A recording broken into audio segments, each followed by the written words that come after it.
પણ લીલા આની અંદર જાહેર થઈ ગઈ. વ્રજનું સ્વરૂપ, રાસનું સ્વરૂપ, રાઘવનું સ્વરૂપ, પરમધામનું સ્વરૂપ, આ બધા સ્વરૂપ ક્યાં આવીને સીમિત થઈ ગયા?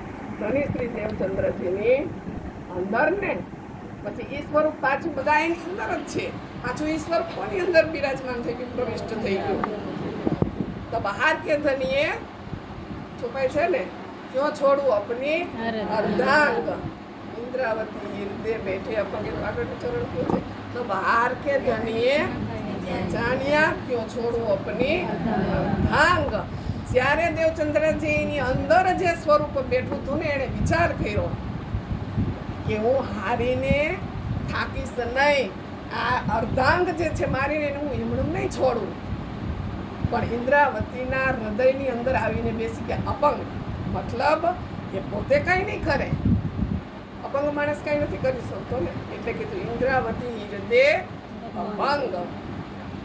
એના દિલની અંદર બેસી ગયા, માધ્યમ બનાવ્યું. હવે કરીશ હું, પણ કોઈને ખબર પડશે નહીં. ઇન્દ્રાવતીના હૃદયની અંદર અપંગ. વિચાર તો કરો, સમર્થ ધણી ઇન્દ્રાવતીના દિલની અંદર પોતે જ કીધું કે હવે હું અપંગ બનીને બેસી જાય. એટલે કીધું કે ઇન્દ્રાવતી શું અતંત. સરખો ઉચ્ચાર કરો. ઇન્દ્રાવતી શું અતંત રંગે, તની વચલા તની ઉપર બિંદુ છે. ઇન્દ્રાવતી શું અતંત રંગે શ્યામ સમાગમ થયો. અતંત એટલે જેની કોઈ સીમા જ નથી, અતિ. કારણ કે બાથ ભરી લીધી સ્વરૂપે, જેથી કામ થઈ ગયું. ઇન્દ્રાવતી શું અતંત રંગે શ્યામ સમાગમ થયો. મતલબ ઇન્દ્રાવતીના દિલની અંદર ખુદ આવીને બેસી ગયા. પછી કીધું કે સાત ભેળો જગવવા ઇન્દ્રાવતીને મેં કહ્યું. કોણ આવીને અપંગ થઈને બેસી ગયું? માધ્યમ મહારાજનું તન છે ને, પણ એની અંદર સુરતા ઇન્દ્રાવતી છે ને. જાગણીનો ઇલકાબ કોને આપી દીધો? સુંદરભાઈને ઘણી ઈચ્છા હતી. એ 69 પાતિયા લીખ ભેજી કે 69 પત્રિકા લખી, પણ અનેક ન પાયા પણ ઉત્તર. એક પણ ઉત્તર મળ્યો નહીં. એ ધણીથી જાગણી ક્યારે થશે, કેવી રીતે થશે, ખબર જ ન પડી. સુંદરભાઈની બહુ ઈચ્છા હતી. પરમધામના 25 પક્ષનું વર્ણન કરતા હતા, વ્રજની રાસની લીલાનું વર્ણન કરતા હતા, પણ કોઈ સુંદર સાથને ચોટ વાગતી નહોતી. શા માટે? આ તો પહેલાથી જ નક્કી થઈ ગયું હતું કે સુંદરભાઈ તો બહુ ઠંડી છો. પણ આજે જુજાર છે ને ઇન્દ્રાવતી, તામસીમાં આવ્યો, એ જ જાગણી કરશે. અને એવું મંતવ્ય છે કે જ્યારે યોગમય બ્રહ્માંડની અંદર જ્યારે રાસ પૂર્ણ થયો, પછી બધી જ સખીઓ ચીલણા કરવા ગઈ, એના વસ્ત્ર ઉતારેલા મૂક્યા, એની ઉપર ધામધણીજી બેઠા અને બધા જ ચીલણા કરીને આવ્યા. પછી શિંગાર એકબીજાને કરાવ્યા, પછી ભોજન કરવા માટે બેઠા યોગમયના બ્રહ્માંડમાં જ, એ જમનાજીના કાંઠે.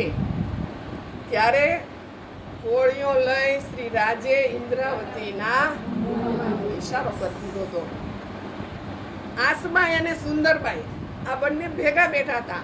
જેવી રીતે સખીઓ બધી ભેગી બેસે ને એક થાળીની અંદર નાસ્તો કરવા, ત્યારે ભેગા બેઠા.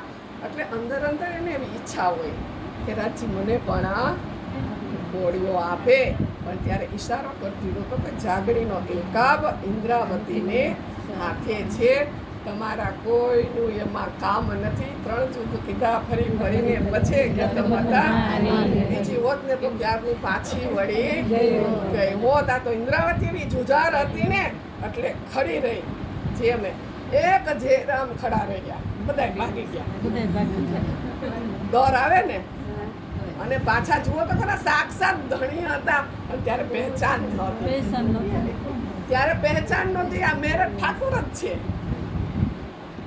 7 માહે અજવાળું થયું, પણ ભરમ તાણું સુંદર. 7 ની બધા જ ની અંદર તારતમ હતો, પણ શું હતું? બ્રહ્મ હતો કે આ એક દિવાનના પુત્ર છે, મેરા ઠાકુર છે, બીજી કાંઈ ખબર નહોતી. એટલે કીધું ભરમ તણું અંધારું રહ્યું. જો ઓળખાણ થઈ ગઈ હોત ને કે સાક્ષાત ધણી આની અંદર બિરાજમાન છે દેવચંદ્રજીની અંદર, તો એ ભાગી ન જાય. પણ જેરામભાઈની ઓળખાણ થઈ ગઈ હતી કે આ ખુદ અહીંયા બેઠા હોય તો બીજા કોણ આપણી રક્ષા કરવા. બધા હંતાઈ ગયા, અને હંતાઈ તો ગયા પણ પાછું ઓલું બધી ઓળબલા વહી ગઈ ને એટલે આવીને કે અમે તો આમ ગયા તમે તો આમ ગયા. વિચાર તો કરો. ખબર જ હોય. જ્યારે સત્ય હકીકત કોઈ જણાવતા નથી કે અમે ખોટું, ડરથી ભાગી ગયા હતા. બધાય લઈ લીધા. હા. બધાય કે આમ જતા હા